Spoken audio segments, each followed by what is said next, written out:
नमस्ते my dear beautiful and divine souls, welcome to a new reading. इस reading में हम देखेंगे कि आपका जो भी मैनिफेस्टेशन है उसकी जर्नी कहाँ तक है।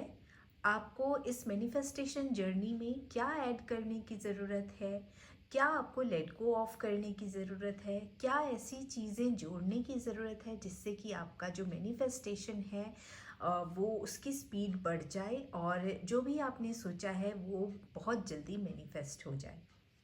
तो यहाँ पर आप देख सकते हैं 4 कार्ड का स्प्रेड है। इसमें से हर बार जैसे मैं कहती हूँ कि सबसे इम्पॉर्टेंट है अपने इंट्यूशन के थ्रू कार्ड चूज़ करना। आपका इंट्यूशन जिस भी कार्ड की तरफ आपको ले जाता है उसे चूज़ करके आप अपनी रीडिंग देख सकते हैं। अदरवाइज 1 2 3 4 नंबर्स दिए होंगे। आप उससे अपने मनपसंद नंबर के थ्रू कार्ड को चूज़ कर सकते हैं। एंड या फिर 1 2 3 4 चिट डाल लीजिए और कोई भी एक चिट उठाकर अपनी रीडिंग को उस चिट में आए हुए नंबर के थ्रू आप देख सकते हैं। तो चलिए स्टार्ट करते हैं और देखते हैं कि आपकी मैनिफेस्टेशन जर्नी जो है वो किस ओर बढ़ रही है। तो मैं स्टार्ट करूंगी कार्ड नंबर 1 से। 9 ऑफ सोर्ड्स। कार्ड नंबर 1, आपका मटेरियल वर्ल्ड से अभी कनेक्शन टूटा नहीं है। और जब हम मैनिफेस्टेशन जर्नी में होते हैं तो थोड़ा हमें अपने आप को इन सारी चीज़ों से दूर हटाना पड़ता है, अपने दिमाग को शांत करना पड़ता है। आपकी एनर्जी जो है वो मटेरियल चीज़ों में खर्च हो रही है, जैसे कि unwanted thoughts, negative thoughts, stress. आप लॉस वाली एनर्जी में ट्रैप्ड हैं। अब इस ये जो सारी एनर्जी है इस साइकिल को ब्रेक करने की ज़रूरत है। और इसे ब्रेक कैसे करेंगे? तो आपको क्या करना है कि आपको पॉजिटिव थॉट्स रखने हैं अपने।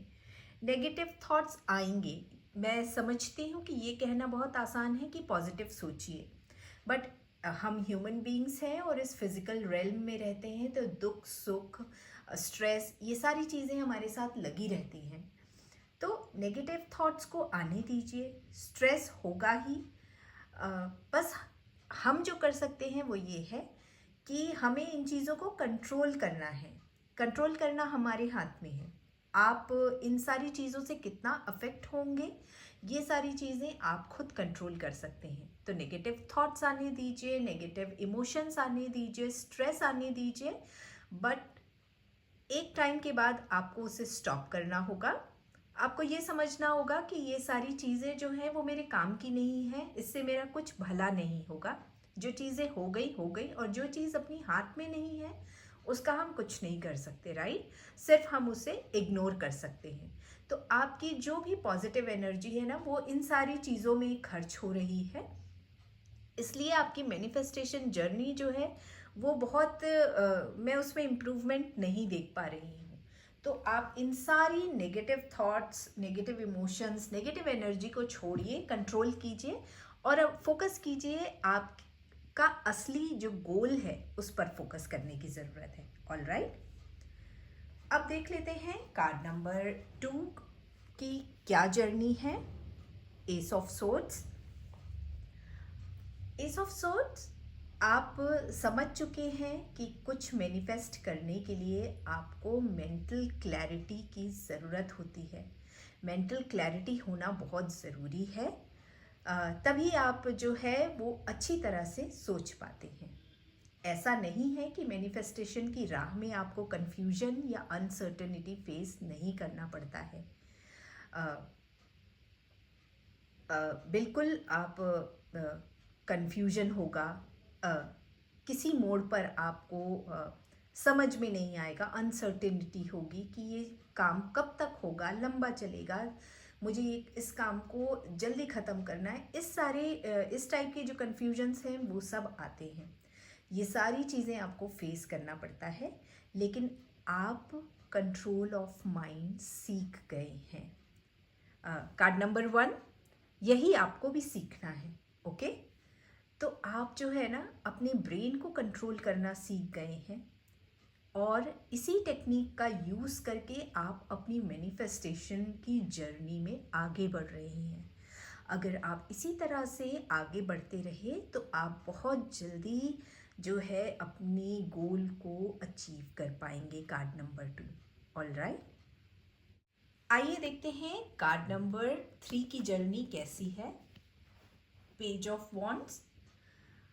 आपने अपने मैनिफेस्टेशन को पूरा करने के लिए नया और नायाब रास्ता चुना है, and you are moving ahead in that path. Right now you are feeling excited and exploring and discovering new things, जो कि बहुत अच्छे संकेत हैं। इसी तरह आप अपने लक्ष्य को पूरा कर पाएंगे। और जब हम रेडी होते हैं ना कि हमारे रास्ते में जो कुछ भी आएगा हम उससे कुछ नया सीखेंगे, that is when you learn new things, और आपको बहुत सी बातें समझ में आती हैं। खुद आप एक नॉलेज गेन करते हैं और उसी को विजडम कहते हैं। ओके, तो बहुत खूब। कार्ड नंबर 3, आप अपनी जर्नी पर परफेक्ट जो है आपने अपने लिए पाथ चुना है, और perfectly with an open mind आप आगे बढ़ रहे हैं। इसी तरह से बढ़ते रहिए। देख लेते हैं लास्ट कार्ड, कार्ड नंबर 4, आपकी जर्नी कैसी है। कार्ड नंबर 4, अभी आप अपना पूरा focus money and material comfort manifest करने में लगा रहे हैं, जो सही भी है, क्योंकि अगर आप अपने इस कंफर्ट को छोड़कर कुछ और डिज़ायर पैदा करेंगे तो हमेशा कॉन्फ्लिक्ट बना रहेगा आपके अंदर। जो अगर आप ऑलरेडी फोकस्ड हैं मनी और मटेरियल चीज़ों में, तो आप कहीं और किसी चीज़ पर मन लगा ही नहीं पाएंगे। लेकिन हमेशा याद रखिएगा कि जो हमारा सोल पर्पस है, इन कंफर्ट्स के साथ में हमारा जो सोल पर्पस है वो भी हमें याद रखना चाहिए। और यही आपको डिवाइन जो है समझाना चाहते हैं कि जो मटेरियल कंफर्ट है उसकी तरफ फोकस आपका है, but shift your focus spiritual wisdom कमाने में भी। जब वो स्पिरिचुअल विजडम आएगा ना आप में, तो आपका जो मैनिफेस्टेशन है, जो फिज़िकल मटेरियल कंफर्ट का जो मैनिफेस्टेशन आप कर रहे हैं, उसे सही तरीके से कैसे प्लान आउट करें, इसकी विजडम आपको प्राप्त होगी। और इससे अच्छी बात क्या है कि स्पिरिचुअलिटी को अपनाकर आप मटेरियल वेल्थ भी कमा लें, तो ये तो सोने पे सुहागा हो जाएगा। तो देखा आपने कि हमें किस तरह से डिवाइन के थ्रू गाइडेंस मिलती है। हम जो भी अपने लिए लाइफ पाथ चूज़ करते हैं या जो भी हम डिज़ायर करते हैं, उसमें हमें डिवाइन किस तरह से उसे पूरा करने में, सही रास्ता दिखाने में हमारी हेल्प करते हैं। तो आई होप कि आप जिसने भी इस रीडिंग को देखा है उसे एक क्लैरिटी मिली होगी इस रीडिंग को देखकर, और डिवाइन का मैसेज मिला होगा कि किस तरह से अपनी मैनिफेस्टेशन को पूरा करने में, उस रास्ते पर चलने में आपको क्या और मेहनत करने की ज़रूरत है, क्या लेट गो ऑफ करने की ज़रूरत है, और किन पॉजिटिव बातों को ऐड करने की ज़रूरत है।